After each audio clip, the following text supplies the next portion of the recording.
Blair Gibbs from the Taxpayers Alliance, and we're here today in central London outside the Cathedral at Westminster, where there's a march being carried out by the Public and Commercial Services Union.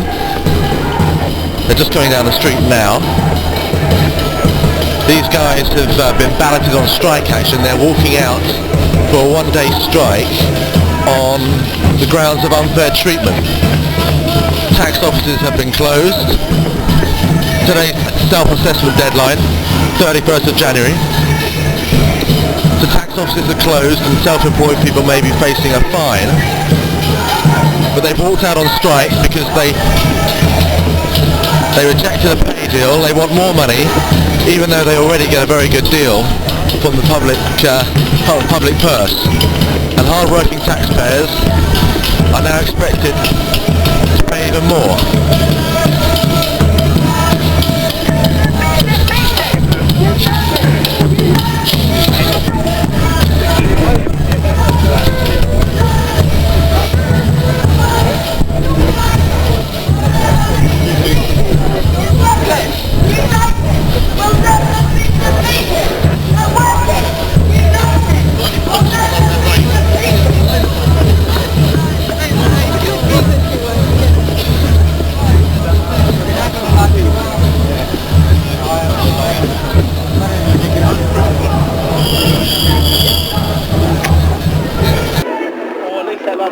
So what's that paper you're distributing? That's about the conference we did in November about organising all the fighting unions together and getting them to work together, right, and campaigning for a common goal, right, and getting unions together. That's what it's all about. What's the organisation called? Organising for fighting unions.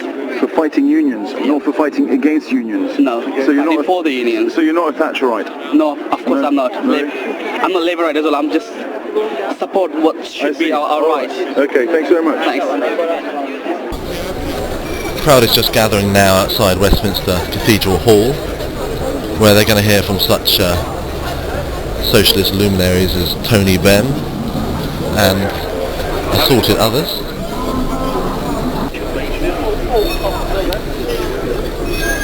For a large public sector strike on a day like this in central London, the crowd is pretty small. Not sure what the speakers are anticipating. Some might be disappointed.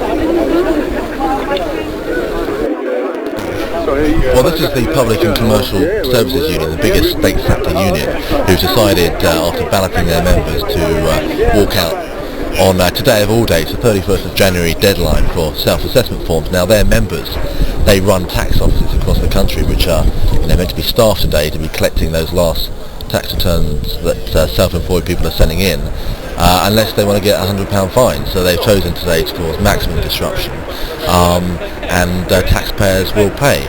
And the irony, of course, is that they're starting their march today in London outside the Treasury, which, of all government departments, has been very generous to public sector workers over the last 5 years.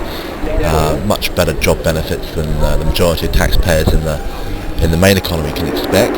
Gold-plated pensions, longer holidays, shorter working hours and higher hourly pay, and yet they're protesting today because they want more.